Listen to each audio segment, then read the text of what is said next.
Tenemos hoy una sesión que nunca pierde actualidad, porque siempre hay cosas nuevas que ofrecer a los pacientes. Yo recuerdo en mi formación de pediatra, al rotar por urgencias, hace muchos años, usábamos, usábamos adrenalina subcutánea y bueno, no había estas opciones de nebulizaciones. Cuando veíamos nebulizarse a algún paciente, dices, bueno, están muy avanzados, pero la verdad es que siempre ha existido esa posibilidad, solo que cada año se perfecciona. Y tenemos un experto que lo estoy conociendo, al igual que todos de nosotros. Bueno, seguramente muchos conocidos tiene el doctor, pero yo lo estoy conociendo. Y el doctor Benjamín Cepeda Ortega, de La Salle, Alergia e Inmunología Clínica, y del Hospital Infantil Federico Gómez. Pues bueno, qué garantía. Miembro de, hay unas iniciales de la UAI, ¿o de dónde? No. Ah, perfecto.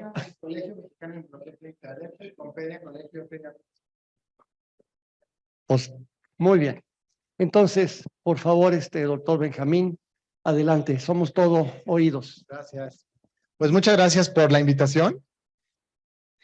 Y efectivamente, como decía el doctor, creo que crisis asmática es y será siempre un tema que no dejaremos de ver, que empieza en estas épocas, justo septiembre, octubre son las épocas y hasta febrero, marzo vamos a estar viendo. Los 2 años que tuvimos de pandemia dejamos de ver crisis asmáticas, pero ahorita desde que ya estamos otra vez en convivencia las vemos. Y qué difícil es cuando tú le das a un papá el diagnóstico de asma. No sé si les pasa que mucha gente no le quiere llamar asma como tal porque los papás todavía se estresan y lo que se imaginan es que el niño se va a tener que quedar sentado y ver cómo se divierte la gente a través de un vidrio porque pues pobre no va a poder correr, jugar, y sabemos que eso no pasa y que eso es un mal concepto que tenemos y que puedes vivir muy bien, y lo importante es conocer qué tipo de asma tienes y dar un tratamiento. Es una enfermedad crónica muy frecuente que inicia desde etapas pediátricas o que puede iniciar en la adolescencia y que persiste en adultos. Es una causa frecuente de hospitalización.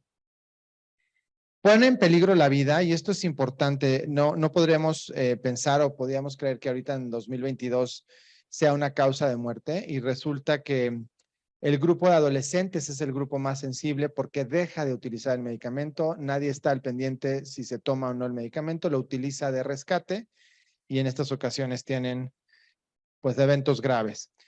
Y en los últimos 30 años ha ido en aumento su prevalencia y lo veremos continuamente. ¿Por qué es importante el asma? A nivel mundial va a afectar alrededor de 300 millones de personas. La prevalencia es alrededor del 15%. En América Central y América del Sur, 40 millones van a padecer asma. En América Latina, 17%, y en México va, según los estudios que han hecho muchos de los alergólogos que conocemos, como es Blanca, liderados todos por Blanca del Río en los estudios GAN, del 5 al 10%. Pero esto es lo que llama la atención, 40% en menores de 15 años. Entonces, es una enfermedad realmente pediátrica, y como médicos de primer contacto, tenemos que estar pendientes y ver qué está pasando con este paciente y hacer estudios para que tenga un mejor manejo. Y en México, ¿por qué es importante? En 2019 nos reportaban que el asma es representa el 7% de la enfermedad de los pacientes que que viven en México van a tener asma. Entonces sí o sí nos va a tocar ver a alguien con este proceso. Es la tercera causa de enfermedad a nivel nacional.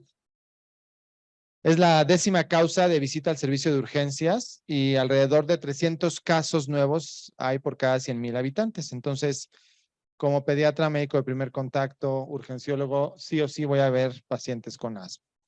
¿Realmente qué es el asma? Es una enfermedad crónica, reversible, que esta es la gran diferencia con lo que ven los adultos en cuanto a problema de bronquitis crónica. Aquí esta reversibilidad sí se ve, secundaria al uso de un broncodilatador, y se define obviamente por esta triada que es obstrucción bronquial, edema e hipersecreción de moco. Entonces, esta obstrucción obviamente es secundaria a una inflamación crónica de la vía aérea. No todas las asmas son alérgicas, que esto también es algo importante. La principal causa son infecciones virales en la etapa pediátrica. Y desde 2012 tenemos esta nueva definición, que realmente es un síndrome que está caracterizado por una reversibilidad en cuanto a sibilancia, tos, que es una tos productiva, la mayoría de las ocasiones nocturna, opresión torácica, que esta normalmente la refieren niños mayores de 7, 8, 10 años o adolescentes, y disnea, que puede ser obviamente de medianos esfuerzos a de grandes esfuerzos. Es secundaria a cambios importantes a nivel de la actividad del sistema nervioso, y esto es secundario a la inflamación de la vía aérea. Y obviamente lo importante de estos tratamientos broncodilatadores con los beta-adrenérgicos es por esta vía de reflejo neuronal.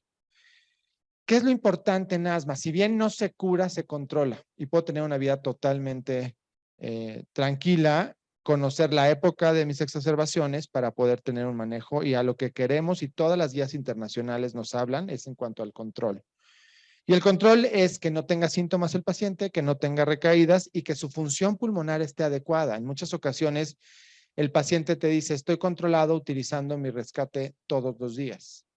Y ese paciente evidentemente no está controlado, ¿ok?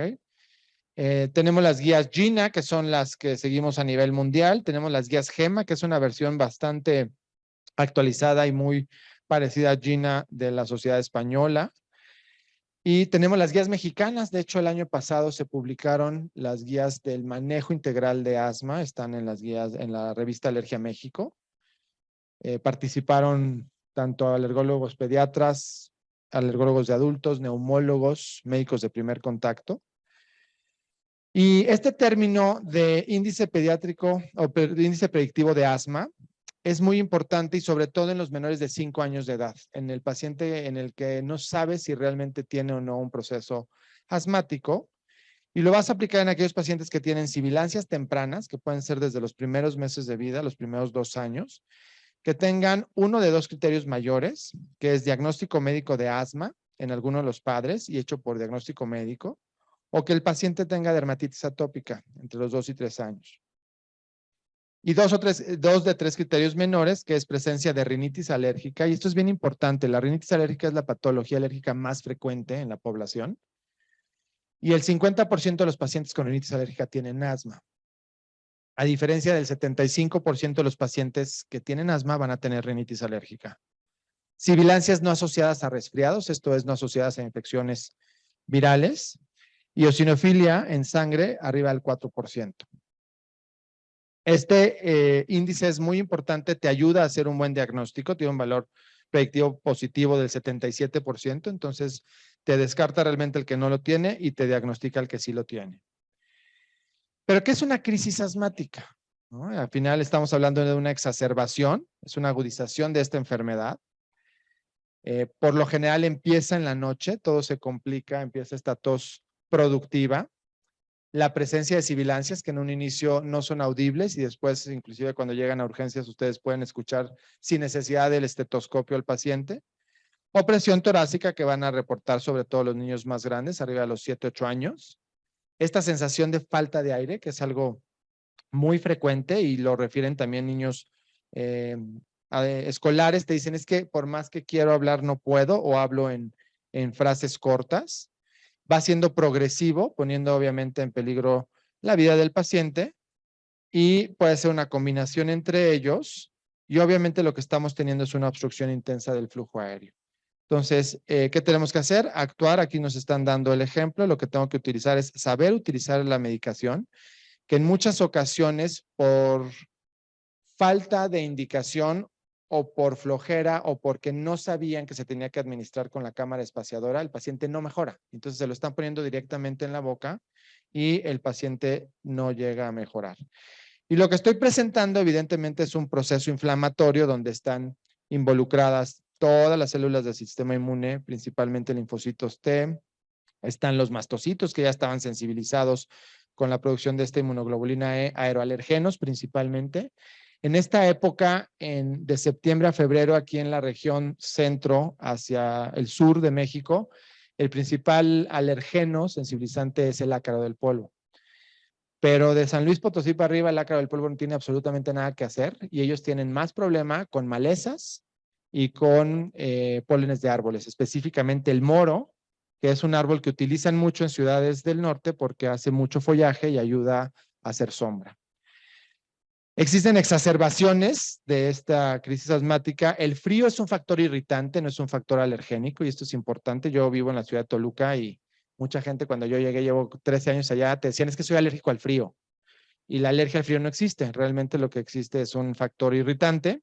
La contaminación también es un factor irritante. El ejercicio es un factor también concomitante. Al momento de estar inhalando aire frío, vamos a tener un exacerbante. Tabaquismo tanto activo como pasivo. Obviamente asma alérgica, pero si se dan cuenta no todas las asmas van a ser por alergia. El estrés es un factor importante que puede desencadenarlo. Y también algo que nunca tenemos que quitar del renglón son las infecciones, que en el 90% van a ser infecciones virales. Cuando ustedes valoren a un paciente en urgencias con crisis asmática, lo que va a tener de base o va a ser una faringoamigdalitis, va a tener una otitis, va a tener una sinusitis, que fue el gatillo de exacerbación de sus síntomas. ¿Qué factores de riesgo puede tener el paciente para comprometer la vida en esta crisis? Obviamente, que haya tenido crisis pasadas y en tiempo corto, que hace 15 días regresó, o que cada mes está viniendo a los servicios de urgencias, o que cada año la presenta. Hay pacientes que te dicen, empezando diciembre ya tengo preparada mi maleta para irme a urgencias porque siempre hago estas crisis, ¿no? Hospitalizaciones frecuentes y que haya tenido un ingreso a unidad de terapia intensiva, habla de un paciente de alto riesgo, que si estuvo intubado, obviamente más. Entonces, tener cuidado con estos pacientes, identificarlos. La ausencia de control, que es la principal causa. Y en muchas ocasiones, cuando preguntamos al paciente qué manejo o qué medicamentos utiliza, pues la respuesta es pues, los que usted me dejó. Y si no te sabe decir ni siquiera el color del inhalador que utilizas, porque no ha utilizado absolutamente nada, ¿no? A lo mejor no se puede acordar del nombre, pero sí se puede acordar del color. O el abuso, esto en el uso de beta 2 de corta acción, que el que más utilizamos es el salbutamol. El paciente que continuamente lo está usando está mal controlado, ¿no? No está teniendo un control, solamente se está rescatando. Comorbilidades cardiovasculares y otras condiciones psiquiátricas, depresión, ansiedad, pues obviamente tener cuidado con estos pacientes, que en pediatría realmente lo vemos más en adolescentes que en la edad escolar o preescolar. La clasificación depende del tiempo de evolución. Tipo 1, que es evolución lenta, entre 6 y 12 horas. El factor predominante en estos pacientes va a ser la inflamación y es la más frecuente de las presentaciones de la crisis asmática, hasta en el 90% de los casos. El factor desencadenante per se va a ser una infección de vías aéreas alta y la respuesta al manejo va a ser lenta, pero el paciente va a salir bien. La tipo 2 es una evolución rápida o hiperaguda. Aquí el mecanismo predominante es el broncoespasmo súbito, una evolución de 3 a 6 horas. Y aquí sí hay desencadenantes como son los alergenos, que pueden ser inhalados o alimentarios, fármacos, y la respuesta va a ser rápida al manejo, ¿no? Dependiendo de la intensidad y del manejo que demos, pues vamos a hablar si puede o no poner en peligro la vida de nuestros pacientes. Tenemos que hacer una evaluación inicial, que es una evaluación estática, en la cual identificamos el riesgo vital de este paciente, medimos de manera objetiva el grado de obstrucción al flujo y qué intercambio está teniendo. Esto es, vamos a hacerlo con el saturómetro y obviamente descartar la presencia de complicaciones. Y una evaluación a la respuesta al tratamiento, que es una evaluación dinámica, y aquí ya veo obviamente la mejora del paciente con la administración de la terapia broncodilatadora y antiinflamatoria. Y es importante en el paciente que está presentando crisis continuas hacer un diagnóstico adecuado y valorar si realmente se trata de un problema alérgico o es un problema por irritantes. En cuanto a la evaluación, existen múltiples clasificaciones que podemos utilizar. Ustedes las conocen desde que estudiamos medicina y más cuando estudiamos pediatría, pero creo que la que más utilizamos es la de Pulmonary Score, en la cual vemos frecuencia respiratoria aunada a la presencia de sibilancias y uso de músculos accesorios junto con la saturación de oxígeno. Es la más práctica y la podemos tener muy fácil. Aquí tenemos leve cuando está por arriba del 94% de saturación, moderada de 91 a 94% y grave por debajo de 91. Realmente, ¿cuáles son los objetivos del tratamiento? Pues obviamente corregir la hipoxemia que estamos teniendo en estos pacientes con aporte de oxígeno, revertir la obstrucción, y es el uso de broncodilatadores, y reducir la inflamación, que es lo más importante. Y aquí vamos a tener que utilizar corticosteroides, que es la piedra angular del tratamiento, tanto agudo como a largo plazo. Y cuando hablamos de corticosteroides, hablamos de un tema importante, que sigue habiendo corticofobia, tanto por parte de los pacientes, pero también por parte de los médicos. Pero pasa una situación muy curiosa, porque cuando tú le preguntas a los pacientes, no le tienen miedo a la inyección de corticosteroide, no le tienen miedo a la pomada con corticosteroide y tampoco le tienen miedo a la tableta con corticosteroide. Pero no se la des inhalada o de aplicación nasal, porque qué horror, ¿qué me va a pasar? ¿No? Entonces, hablando de la corrección de hipoxemia, no hay una cantidad fija como tal, pero sí sabemos que por debajo del 90% en Ciudad de México, pues tenemos un problema importante, y a nivel del mar por debajo del 95%. Pero aquel paciente que esté por debajo del 89%, pues nos está diciendo que lo más seguro es que necesitemos un tratamiento prolongado por más de 4 a 12 horas de observación en la del servicio de urgencias. Para revertir la obstrucción, obviamente, utilizamos los broncodilatadores, que su efecto principal es esta reversión. Tenemos los beta-2 agonistas y los anticolinérgicos, principalmente salbutamol, bromuro y ipatropio, la combinación de ambos. Terbutalina, que se utilizó en mucho tiempo como la primera opción, actualmente no es la primera opción. Tenemos los beta-2 de larga acción, como son el formoterol, que viene en terapia combinada, ya no lo encontramos en monoterapia. Y también tenemos los anticolinérgicos de larga acción, como es el bromuro de tiotropio. Algo que comentabas justo cuando iniciamos la plática, ¿no? El uso de adrenalina, que ya no es necesario a menos que el paciente tenga un cuadro de anafilaxia. Y decidir la dosis, obviamente, dependiendo la gravedad del episodio, ¿no? Normalmente 2/3 de los pacientes responden a menos de 12 disparos o 3 nebulizaciones, que también esto es otro tema importante. Le das el inhalador de dosis medida con cámara espaciadora o lo nebulizas. Y lo que hemos visto es que es totalmente igual el manejo, y inclusive el darlo con el inhalador de dosis medida y la cámara espaciadora, en muchas ocasiones reduce costos en servicios de urgencias. Y también otra cosa importante, que lo hemos visto a lo largo de todos estos años que han pasado de investigación, donde vemos que las combinaciones, salbutamol, bromuro y ipatropio, pues obviamente aumenta función pulmonar y disminuye hospitalización. Y esto lo puede utilizar el papá, el familiar y el mismo paciente desde antes de llegar al servicio de urgencia. Sí tiene que tener un plan de manejo previo para que sepa qué hacer en un caso de crisis asmática.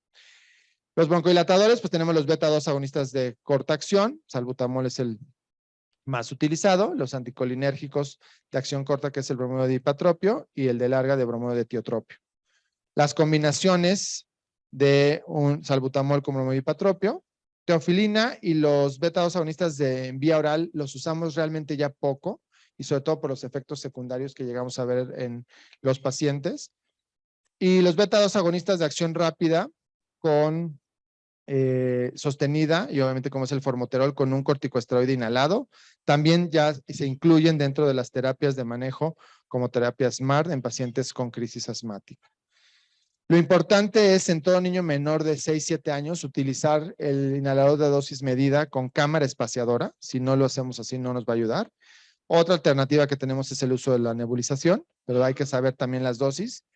Y no me dejarán mentir que cuando rotábamos en los servicios de urgencias, en el internado, en la residencia, te decían, es que aquí se hace de esta manera, ¿no? Y la verdad es que está bastante claro cómo lo tenemos que hacer y qué mezclar y cuánto mezclar en los nebulizadores. Los beta-adrenérgicos, pues su acción es finalmente broncodilatadora, son potentes relajantes musculares y obviamente tienen protección contra el broncoespasmo en pacientes que tienen exacerbación por frío o por ejercicio. Por eso, previo a hacer ejercicio, si hay un paciente con asma secundaria a ejercicio, 15 a 30 minutos previos a hacer ejercicio se recomienda el uso de estos medicamentos. También tenemos acciones no broncodilatadoras, que en algunas ocasiones los pacientes les da un poco de estrés el efecto en aumento en la frecuencia cardíaca que pueden tener, que es algo pasajero. Mejoran la actividad ciliar, la integridad vascular a nivel de mucosa respiratoria, Aumentan, obviamente, el movimiento de cloro y agua dentro del bronquio, también favorecen un efecto importante, y reducen la secreción de citocinas por parte de eosinófilos y macrófagos a nivel alveolar. ¿Qué sabemos del salbutamol? Pues sus dosis, cuando las damos inhaladas, tienen un efecto, una insignificante actividad alfa adrenérgica, a dosis clínicas recomendadas. Su mayor selectividad es beta 2 y beta 1. En bronquios humanos, su principal efecto es relajante del músculo liso, por eso logramos una broncodilatación adecuada, y esto es importante, a partir de los 15 minutos de su administración tenemos un efecto adecuado. Y los efectos cardiovasculares son realmente mínimos. La taquicardia que se ve secundaria va a ser algo pasajero. Por su parte, el bromuro de hipatropio, a concentraciones plasmáticas 1000 veces inferiores de las dosis administradas, tiene su efecto. Realmente, a partir de 0.1 miligramos, tiene un efecto broncodilatador importante. La dosis terapéutica va de 0.02 a 0.04, que esto es de 1 a 2 nebulizaciones. Y evidentemente tenemos un efecto broncoespasmolítico importante, arriba del 40%. En el hospital, ¿qué es lo que hacemos? Normalmente en las crisis se llegan a utilizar las micronebulizaciones. Tenemos la presentación que viene en ampolletas de 2.5 mililitros. Y la forma de poderlo dosificar puede ser por gotitas. En niños, 3 gotas por kilo es lo que ponemos en la nebulización. Nunca se pasen más de 1 mililitro. El paciente, inclusive hasta en el adulto, sí va a quedar un poco de efecto, sobre todo de taquicardia y un poco de temblor distal. Cada gota tiene 50 miligramos de salbutamol. Entonces, en niños realmente la dosis ponderal es de 0.15 miligramos kilodosis. En adultos, en niños arriba de los 12 años y en adultos te dice que puedes inclusive utilizar la ampolleta, pero realmente no es necesario, con 1 mililitro es más que suficiente. Y dependiendo de las condiciones del paciente, si necesita oxígeno, que normalmente lo vamos a dejar a un flujo por arriba de 6 litros por minuto, y esto es muy importante, se tiene que utilizar mascarilla o boquilla. Si lo dejamos directo nada más, no va a tener el mismo impacto que necesitamos. Una micronebulización dura alrededor de 15 a 20 minutos en los nebulizadores comunes. Tenemos ya nebulizadores portátiles que llegan a durar máximo 10 minutos. Nunca pasarse de 3 mililitros en la nebulización, sino ya es un cóctel lo que están ustedes poniendo y va a tardar horas en poderse nebulizar. Y el bromuro de etiotropio, a partir de 2014, fue autorizado para uso en población a partir de los 6 años de edad. Más que en crisis, se utiliza como preventivo de crisis, entonces lo podemos utilizar en aquel paciente que está teniendo recaídas frecuentes, disminuye el riesgo de exacerbaciones y es una terapia importante con 12 horas de efecto para poder disminuir el riesgo de exacerbación. Entonces, creo que también es una terapia importante. Las guías GINA, las guías mexicanas, las guías GEMA, hablan ya de su manejo a partir de los 6 años de edad. Y bueno, la pregunta del millón, ¿qué prefiero? ¿Inhalador de dosis medida con cámara espaciadora o micronebulización? Evidentemente, el inhalador de dosis medida con cámara espaciadora son menos dosis. En la micronebulización necesito mayor cantidad de dosis. Ambos son equivalentes y se pueden utilizar en crisis tanto moderadas como graves. La ventaja de la cámara espaciadora con inhalador de dosis medida es que doy menos dosis, es más rápido, menos costoso y el paciente puede iniciar el tratamiento en casa. No tiene que llegar al servicio de urgencias o en el camino al servicio de urgencias puede ir administrando el tratamiento. La situación, obviamente, en cuanto al uso de nebulización, pues depende de la duración del episodio, la mejoría en cuanto a función respiratoria y el aspecto económico, ¿no? De repente hay pacientes que te dicen, pues yo ya tengo todo este medicamento que ya lo tienen en casa y lo puedo empezar a utilizar. Niños menores de 4 años sí o sí necesitan el inhalador de dosis medida con cámara espaciadora. El no administrarlo con cámara espaciadora hace que se impacte a nivel de orofaringe el 80% del medicamento y solamente un 20% va a pasar a nivel pulmonar, entonces no tiene un buen efecto. Y el paciente o los papás lo que sienten es que no está teniendo una buena respuesta, pero es por mala administración. 4 a 5 años se sigue utilizando el inhalador de dosis medida con cámara espaciadora. En pequeños o inclusive en adolescentes y en adultos que les cueste trabajo el poder coordinar el disparar el medicamento y la cámara espaciadora con boquilla, se puede utilizar la cámara espaciadora con mascarilla sin ningún problema. Y a partir de los 6 años de edad, 6, 7 años, se pueden utilizar los dispositivos en polvo seco, que esos no necesitan cámara espaciadora.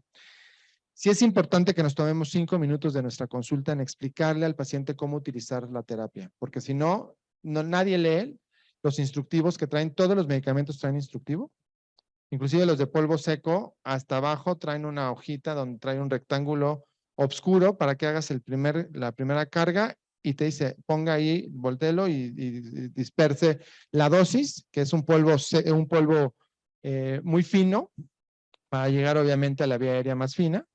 Pero la gente no lo sabe hacer, no lo sabe manejar y en muchas ocasiones se lo administran de manera errónea. También les aconsejo, esta publicación fue hecha hace 2 años, es por la Sociedad Española de Asma, Alergia, Inmunología y por el Servicio de Urgencias también pediátrico. Y ellos obviamente nos hablan sobre las técnicas de administración de la terapia inhalada y lo importante es, número 1, ver si sí la tiene, que conozca el paciente cuáles son medicamentos de rescate y cuáles son medicamentos de mantenimiento. Rescatadores van a ser los beta 2 de corta acción, salbutamol, los adrenérgicos bromoipatropio y los de mantenimiento van a ser los que tengan un corticosteroide inhalado. Comprobar que lo sepan utilizar. No sé si en alguna ocasión vieron en uno de los capítulos de Doctor House que llega una paciente adulta al servicio y exacto, quejándose de que lleva años siendo tratada por asma y nunca mejora y siempre tiene recaídas. Y entonces el doctor le dice, oiga, ¿y tiene la medicación aquí con usted? Sí, claro, siempre la cargo en la bolsa. A ver, enséñeme cómo se la administra. La saca, le quita la tapa y se la rocea como si fuera un perfume, ¿no? Me ha tocado pacientes que no le quitan la tapa, ¿no? El sentido común, el menos común de los sentidos, y entonces con todo y la tapa se la pone. Algunos tienes que tú cargarlos, como son los sistemas Respimat. Vienen el dispositivo y aparte viene el tanquecito y tú lo tienes que hacer. Hay gente que no lo carga y se está pues, jugando nada más con el dispositivo porque nunca tuvo medicamento. Entonces sí, tómense 5 minutos de su consulta para explicar perfecto cómo van a utilizar el medicamento. Y entonces si comparamos un inhalador de dosis medida contra un nebulizador, pues el depósito finalmente a nivel pulmonar es muy semejante, 9 contra 12%. O sea, no estás dando, se ve más aparatoso y se ve más dramático el nebulizador y como más apantallador, ¿no? Es como la mamá que te dice, doctor, inyéctelo para que sea más rápido, ¿no? Pero realmente no es que sea más rápido y tú puedes tener una mejora importante, ¿no? Entonces, realmente creo que es una gran alternativa y es de los cambios más importantes que ha habido en cuanto al manejo de las crisis, el que las puedas utilizar los inhaladores de dosis medida desde el hogar. Y en muchas ocasiones inclusive abortamos la llegada a urgencias, ¿no? El apartado de la reducción de la inflamación creo que es lo más importante. Una cosa, estás rompiendo el broncoespasmo, estás mejorando en ese momento el proceso de ventilación, pero lo importante y la piedra angular es reducir la inflamación, esta inflamación que está teniendo el paciente y para eso pues los glucocorticoides son la piedra angular del tratamiento. Aceleran la resolución del broncoespasmo, disminuyen las hospitalizaciones y previenen recaídas en estos pacientes. Se prefiere la vía oral.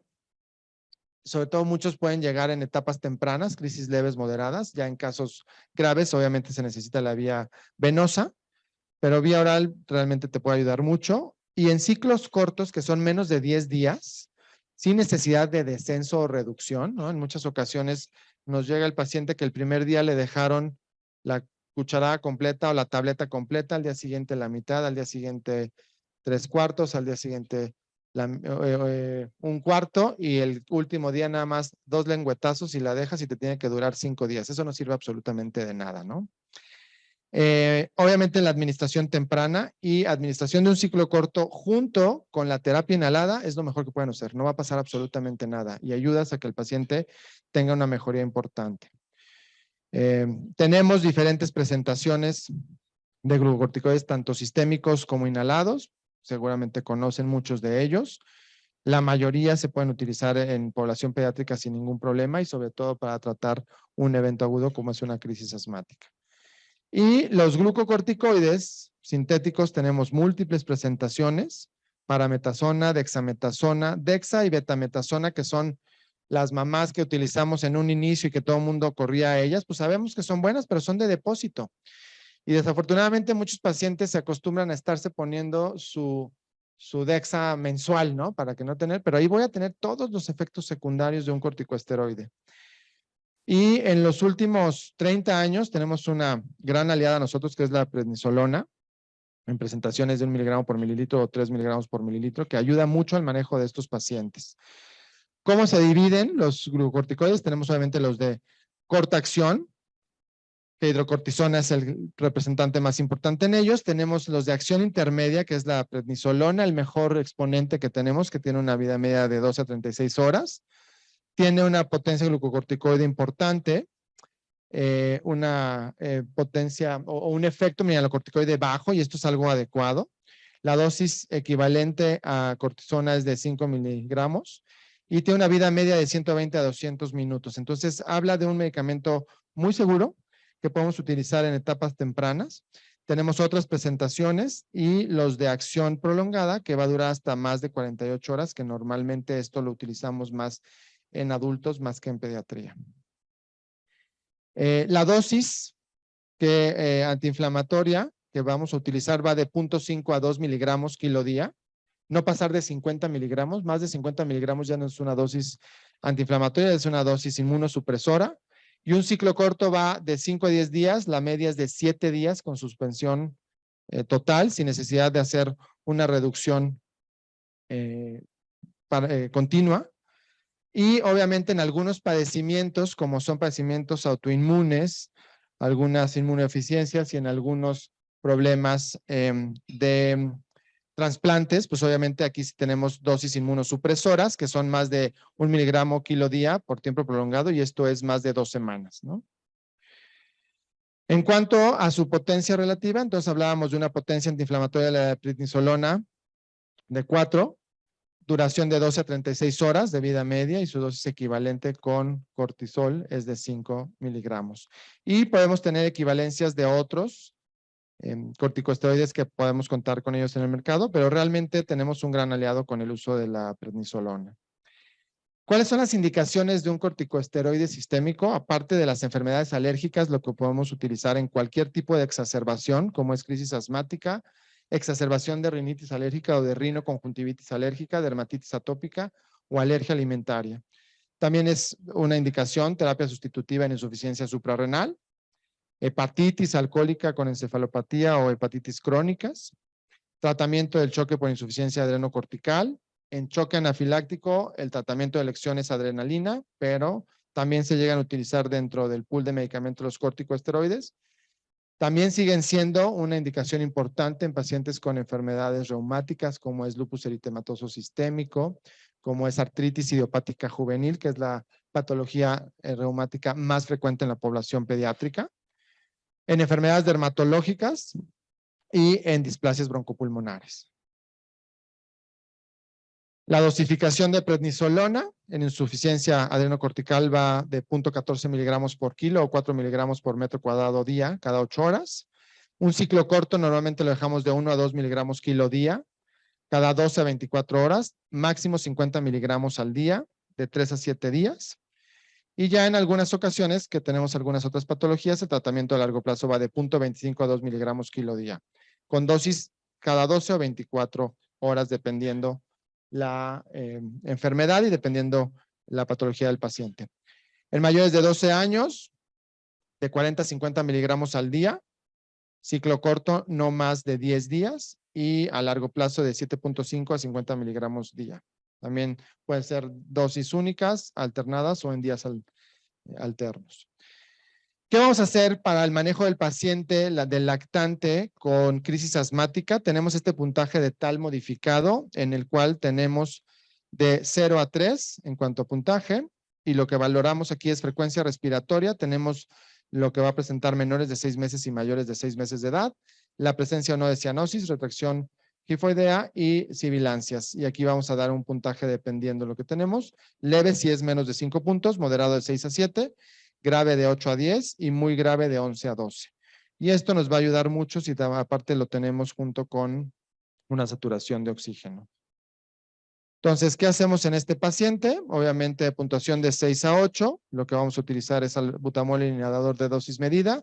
¿Cuál es la dosis? 2 disparos cada 10 o 20 minutos durante 1 hora, y con eso revierte el 80% de los pacientes. un puntaje de tal entre 9 y 10 o saturación por debajo de 90. Aquí sí tenemos que administrar oxígeno de 1 a 3 litros por minuto. Y aquí ya utilizamos la combinación que también se puede utilizar desde un inicio, la combinación salbutamol con hipatropio. 1 a 2 disparos cada 10 minutos. Esto sería 3 a 6 en una hora. Y aquellos pacientes con puntuación de 11 a 12, que sería ya una puntuación grave o saturación por debajo del 90, sí ameritan hospitalización y vigilar si no es necesario inclusive que lleguen a terapia intensiva. En cuanto a la evaluación dinámica, ya vimos la respuesta al tratamiento. Si tenemos una buena respuesta en la primera hora, vamos a tener una puntuación de 5 o menos. Se puede ir de alta el paciente a domicilio con su plan de acción, cualquier dato de alarma para que regrese al servicio de urgencias y se inicia el ciclo corto, ¿no? De 1 a 2 miligramos kilo. Nunca pasar de 50 miligramos y obviamente iniciar terapia de corticosteroide inhalado, plan escrito para que sepa qué hacer el paciente en cualquiera de estas situaciones y verificar la técnica de inhalación. No se puede ir el paciente sin que sepamos si supo o no utilizar, o las mamás en muchas ocasiones a ver si sí realmente lo tienen, o el paciente que va a estar, el cuidador. Yo trabajo los miércoles, vengo al Ángeles de Interlomas y en varias ocasiones me ha tocado que llega el niño con la nana o con la cuidadora, va la mamá, que la mamá es totalmente virtual, está pegada al celular y cuando empiezo a referirme, que seguramente ustedes ven esa misma parte aquí en el sur, y cuando empiezo a explicarle la receta me dicen, no pierdas tu tiempo, explícaselo a Juanita, yo no le voy a dar la medicina. Está terrible, ¿no? O sea, nada más fue un check para tener un hijo, ¿no? Pero está rudo, ¿no? Entonces, bueno, Juanita, ponte las pilas y si no entiendes me hablas, ¿no? Y la Juanita es súper hábil en muchas ocasiones. Es más, en muchas ocasiones el niño es el que te dice el tratamiento que lleva, la mamá no tiene ni idea. Y también son los que delatan y te dicen, le dije a mi mamá que llevaba más de una semana sin medicamento, ya no tengo ningún disparo, ¿no? Y te enseñan los que traen cuentadosis. Si la respuesta es parcial durante la primera hora, tiene una puntuación de 6 a 8, de este tal modificado y una saturación por debajo del 92%, pues hay que repetir obviamente el administrar oxígeno, puedes volver a darlo en inhalador de dosis medida o lo puedes dar en nebulización. Se inicia el ciclo corto de esteroide con prednisolona y aquí en ocasiones si el paciente se va a quedar hospitalizado lo puedes dejar intravenoso con hidrocortisona o metilprednisolona. Y si tienes una mal respuesta en la primera hora, evidentemente la puntuación de 9 a 12 y la saturación sigue estando por debajo de 92%, pues ese paciente se va a quedar hospitalizado por lo menos 24, 48 o hasta 72 horas. Se va a dejar con su infusión de oxígeno, se deja el salbutamol en nebulización, se deja ciclo intravenoso de esteroide y se puede dejar también el salbutamol intravenoso, ¿no? Los bolos de 15 microgramos kilo minuto y en infusión de 1 a 2 microgramos kilo minuto. Y obviamente, si amerita cuidados intensivos, pues no tardar para llevar al paciente. Afortunadamente, la minoría acaban en terapia intensiva y la mayoría que acaba en terapia intensiva es por un muy mal manejo desde las etapas tempranas de la crisis. En crisis moderadas a graves, entonces 2 disparos del inhalador de dosis medida. En el caso del Respimat, un disparo equivale a 2 inhaladores de dosis medida. 2 disparos del inhalador de dosis medida cada 10 a 20 minutos durante una hora. En nebulizaciones, en base al salbutamol, 0.25 miligramos por kilo, máximo 5 miligramos. Terbutalina realmente la usamos poco, en algunas ocasiones y en algunos servicios que se llega a utilizar, pero utilizamos mucho más el salbutamol. Se diluye en solución salina hasta completar máximo 4, yo les recomiendo 3 mililitros, no se pasen de 3 mililitros, es suficiente con 3 mililitros, el volumen total de la nebulización. Durante 5 a 7 minutos, cada 20 minutos en el caso de la crisis, con un flujo de oxígeno de 6 a 8 litros por minuto. Y puedes medir, si el paciente coopera, puedes tener un flujómetro y medir en ese momento cómo está teniendo esta reversibilidad. Y si no, con los parámetros de saturación, evidentemente también lo vas a poder hacer. En México no tenemos levalbuterol, se utiliza más en Estados Unidos. La adrenalina realmente no la dejamos a menos que el paciente tenga una crisis asmática secundaria a una anafilaxia. Ahí sí es el tratamiento de elección.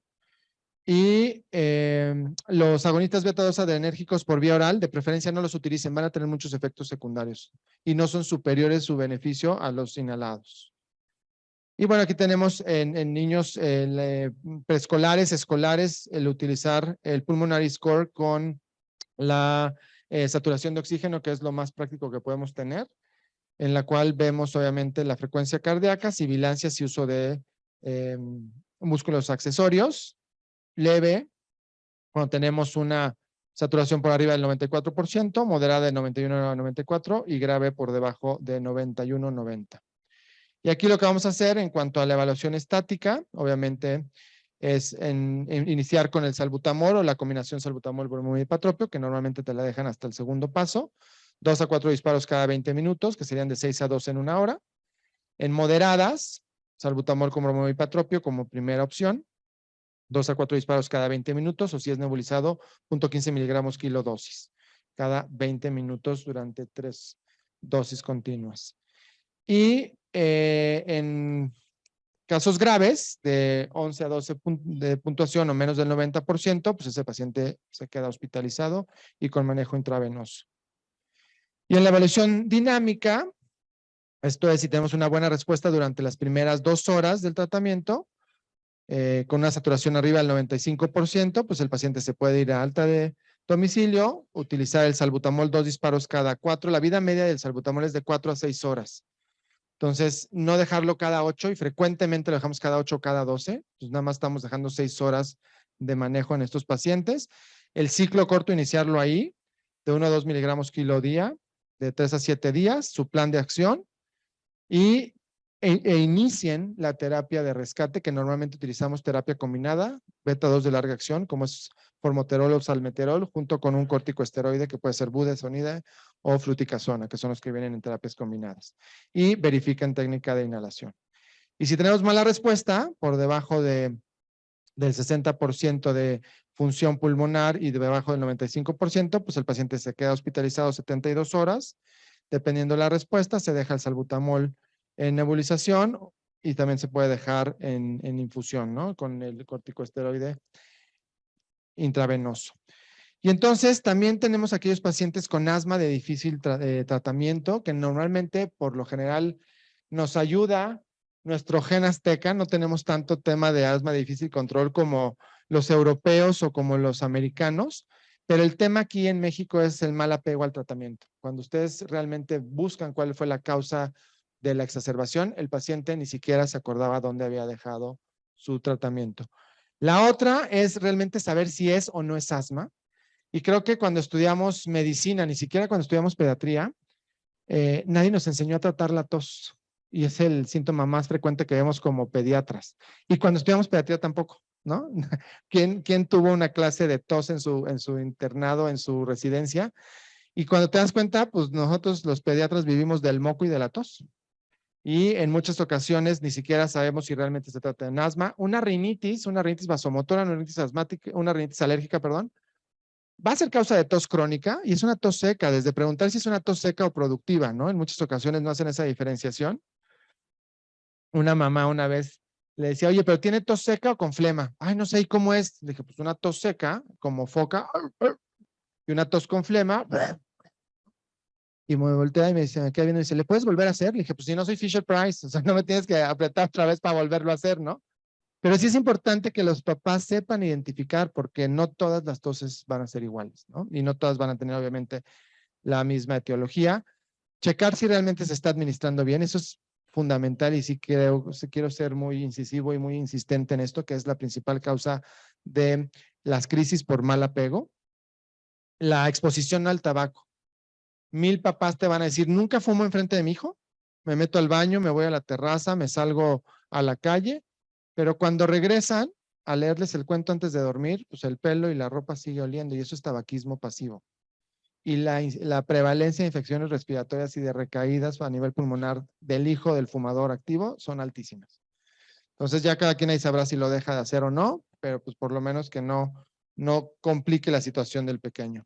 Obviamente la exposición a alergenos, no hagan controles ambientales antes de tiempo. Llegan a la consulta y no me vas a dejar mentir, Samuel, que llegan, ya maté al perro, quemé al gato, me cambié de casa, me deshice de los peluches y el paciente es alérgico al pasto, ¿no? Y ya hiciste una psicosis total, no hagas un control ambiental mientras no sepas a qué es alérgico el paciente, ¿no? Yo creo que eso es lo más importante y ya que lo conozcas, obviamente hacer un buen control ambiental, que en el 80% de los casos control ambiental y tratamiento médico va a mejorar a los pacientes. Conocer las comorbilidades que pueda llegar a tener el paciente. Seguimos siendo el primer lugar de obesidad a nivel mundial, nada padre, y ahorita con la pandemia fue peor. Yo no conozco a nadie que se haya ido por riesgo cardiovascular de diabetes que estaba obeso que bajó de peso en la pandemia. Se fueron al triple. Y a este bicho lo que le gustaba era el jamón, ¿no? Entonces las terapias intensivas estaban llenas de gente con sobrepeso y obesidad. Entonces también son dos patologías inflamatorias que coexisten en el mismo paciente, no una te lleva a otra, pero sí es importante tener en cuenta. Y sobre pretexto que si el paciente se agita y le da tos, pues deja de hacer ejercicio. Y la verdad es que si tú lo controlas, puede hacer ejercicio. Siempre les digo, los atletas de alto rendimiento que vemos en las Olimpiadas o que vamos a ver ahora en noviembre en el Mundial, más de la mitad de ellos toman medicamento para patología pulmonar o nasal y no tienen ninguna contraindicación y tienen controlada su patología. Entonces, realmente el que tú seas asmático, tengas rinitis, no es contraindicación para poder hacer ejercicio. ¿Qué medicamentos no están indicados para el manejo del tratamiento del asma, no nada más de la crisis, sino del asma en general? Mucolíticos. No tienen nada que hacer en el paciente con asma. Los antihistamínicos, a menos que tengan como comorbilidad rinitis alérgica, te va a ayudar, o rinoconjuntivitis, o dermatitis atópica y asma, pero no te va a ayudar para el asma como tal. Los antitusígenos tampoco son necesarios. Los antiinflamatorios no esteroideos no tienen absolutamente nada que hacer. Y la mamá, cuando empieza la crisis, te dice, pero ya le di su ibuprofeno y su paracetamol. Pues qué padre, nada más le sobaste, si le dolía por estar tosiendo, pero no le hiciste nada al broncoespasmo. Y el ketotifeno se utilizó en los 70s como medicamento boom. Actualmente ninguna guía de asma, de rinitis ni de dermatitis lo toma en cuenta como un manejo de la patología. Lo llegamos a utilizar en pacientes con alergia a alimentos como una alternativa, como estabilizador de la membrana de mastocitos, pero nada más, realmente no tiene ninguna indicación para manejo del asma. Lo que no se debe de hacer, administrar aminofenila intravenosa, las nebulizaciones con furosemide, lidocaína, heparina, ketamina, vodka, ¿no? Había servicios donde yo hice el servicio social de medicina, te llegaban y te decían, es que vengo por mi nebulización con vodka. Pues era un antro oculto porque eso no necesitaba, no servía de nada. Cuando busqué para qué se utilizaban las nebulizaciones con vodka, eran para prevenir, sobre todo en la mujer embarazada que iniciaba con un parto pretérmino, como para útero inhibición. Pues acababa en Disneylandia, ¿no? Pero no era tan efectivo para eso.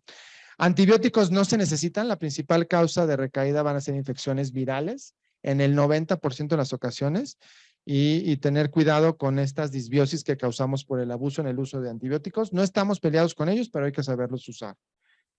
Y esto que también es frecuente, ¿no? La abuela que pégale para que saque la flema, de por sí tienes dificultad para respirar y luego te empiezan a pegar como locos en la espalda, pues te generan mayor ansiedad y mayor conflicto para poder respirar. Muchísimas gracias por su atención. Agradezco su asistencia y quedo a sus órdenes en caso de alguna duda o comentario. Gracias, provecho.